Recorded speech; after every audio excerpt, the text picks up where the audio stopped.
What's up, Fit Fam? Coach Rod from Team Flex. Today we're going to talk about your goal with your improvement season diet, where your focus needs to be, what you should be doing, what you should not be doing, and how to make the most of your improvement season right now, in quote unquote your off season, if that's what you want to call it. Your improvement season diet is ultimately going to be a massive successor to how well you're going to do on stage of your following season. Everybody kind of looks at the off season, the improvement season, and says, you know what, this is a time to be crazy, eat a bunch of bullshit, eat too many sweets, eat too many, carbs, do whatever, eat fun foods, junk food. And a lot of what happens in improvement season is people come up with this false idea where they say they're bulking. We're just bulking. I'm bulking. It doesn't matter. I'm bulking. Oh, scales up. I'm doing good. Oh, scales up. I'm doing... No.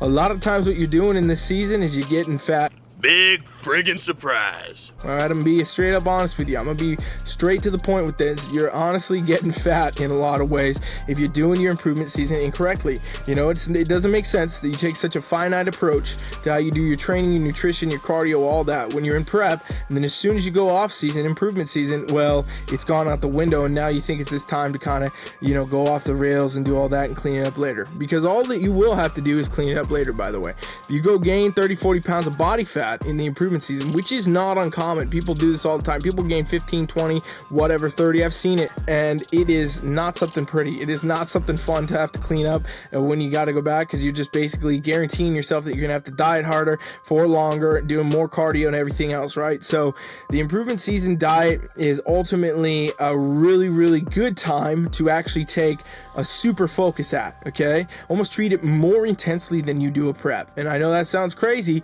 because a lot of you don't do this. A lot of you fire your coaches right after your show, but it's not the right approach to take. What you want to do is get into the zone where it's improvement season here, and we're going to go forward now actually making these improvements, right? Like, that's the whole thing. Improvement season is actually what puts a winning physique on stage in your next competition season. I always say prep is far easier, right? People always make such a big deal about how hard prep is. Prep is so hard, all this.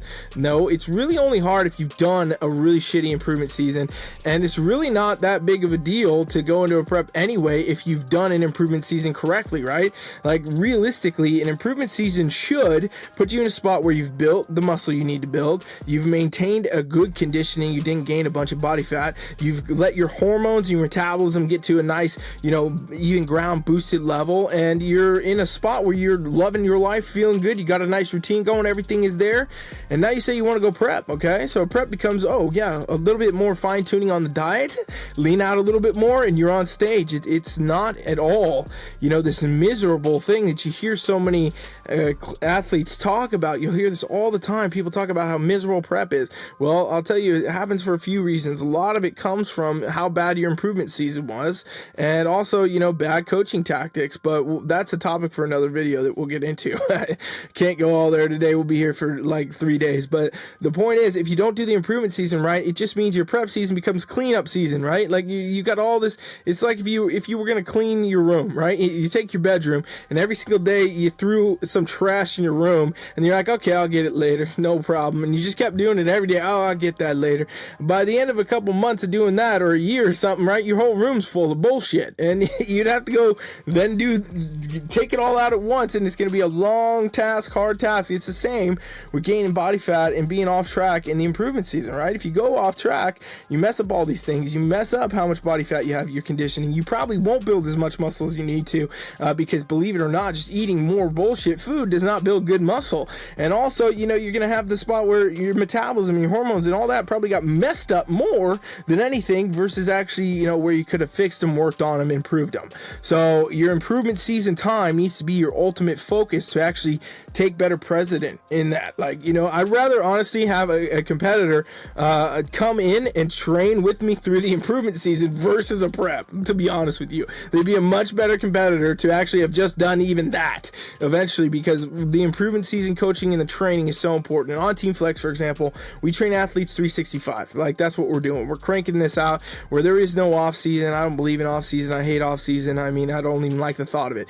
Improvement season, what's about, you're spending time improving. You're still doing training. You're still doing nutrition. You're doing all this. You're getting better. You're doing the things I said. You're building the muscles you need to build. You're building that shape you need to build. You're keeping that conditioning right, all that. So the way you need to really approach your improvement season diet is on a whole different level, more than you probably are. Okay, it is more serious to approach your nutrition in improvement season, at a higher level than it is to do that in prep. I'm telling you straight up, prep is easy. You just got to eat less. You just got to diet, basically. Like, at the end of the day, that's what prep becomes. The reason people think prep is so hard and it's so miserable is because they didn't do the improvement seasons right. They didn't have a coach that knew how to do it right, or they just didn't have a coach at all, right? Like, that's literally what happens to you. You get in that spot and it's terrible. I know, I've seen it 1,000 times. I'll take on clients that come from other coaches, other teams, things like that, and they're in a bad spot. And I still won't put them through that misery. But you're never gonna find that me coaching people with 2-3 hours of cardio a day, 2-3 hours of weightlifting a day. And if that sounds crazy to you,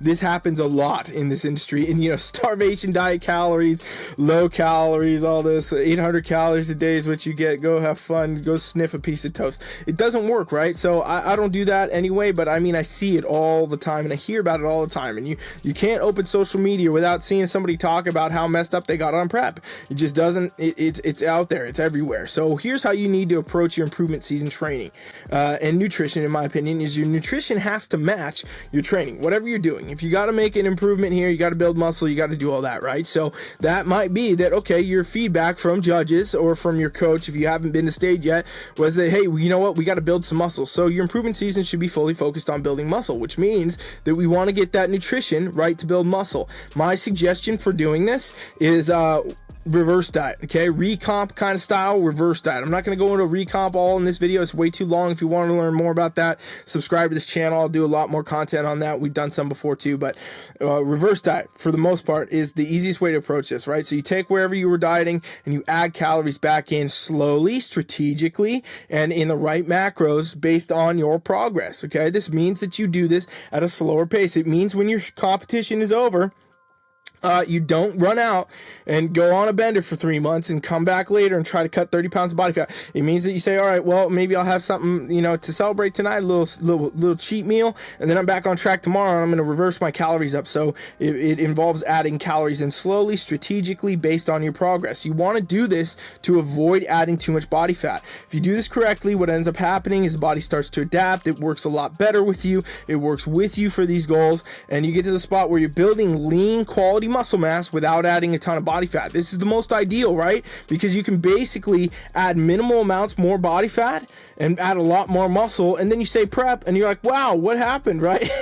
You go right to stage, very easily, because you don't have all this extra body fat to cut up, all this bulking bullshit to cut up. You don't have to do all that stuff, right? So I think it's really important to do that, and I think it's the best way to approach your improvement season, off season nutrition, is by reverse dieting and bringing your calories up. And you do this strategically. And people always ask me, all right, how often is that? Is that every week? Is that every 2 days? Is that 2 times a week? Is that every month? What is it? How often do I raise my calories? You should be doing weekly check-ins either way, is what I say, right? So picture, stats, all that, making sure you're keeping track of that. And then your adjustment time frame is going to depend how your body's responding.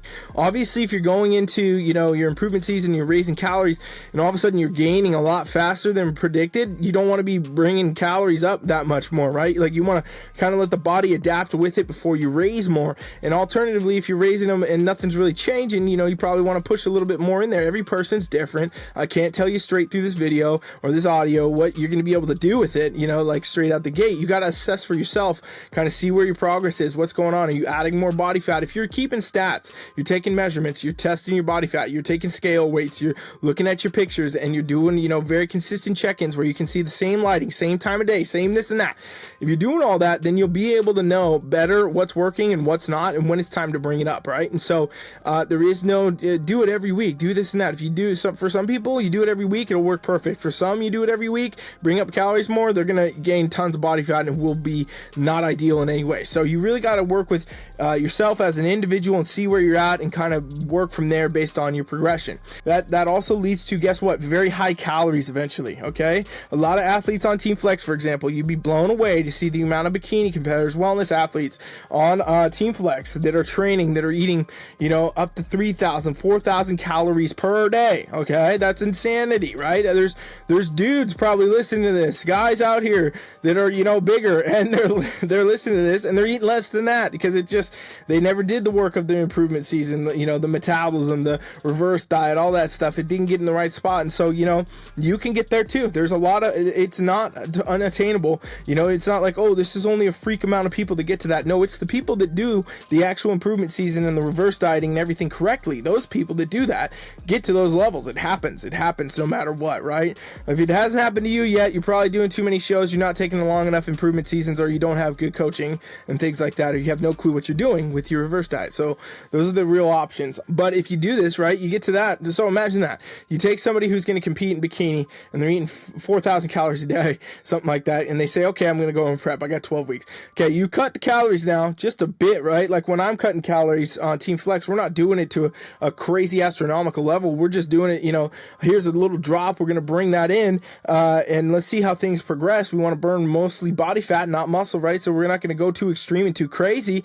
What ends up happening is, you know, great progress, great results, body responds very well. So if you're cutting off of 4,000 calories, 3,000 calories, you're still eating, you know, 3,500 calories. You're still eating 2,500 calories. You're still eating these high calories, getting body fat loss, you know, feeling great, getting everything that you need, getting to the right level of conditioning, and boom, you're on stage killing it, not starved, not doing all this cardio. Like cardio, don't even get me started on cardio. A lot of times when I'm making programs, we do as little cardio as we can on Team Flex, by the way. You know, some people do 0. Most people do a couple sessions a week. You know, it's not something where everybody's doing 2 sessions every day, 7 days a week, like you'll hear a lot of times with other approaches out there in the industry. So it's just another one of those things. When you do things right, this improvement season time, which it is right now, which is why I'm making this video, right? There's no comps happening, but some of you may be starting prep soon. Some of you may have already started prep. There's not a lot of comps right now though, but the point is, it's time to make those improvements, and really this is what you need to be doing. So reverse diet, ladies and gentlemen, reverse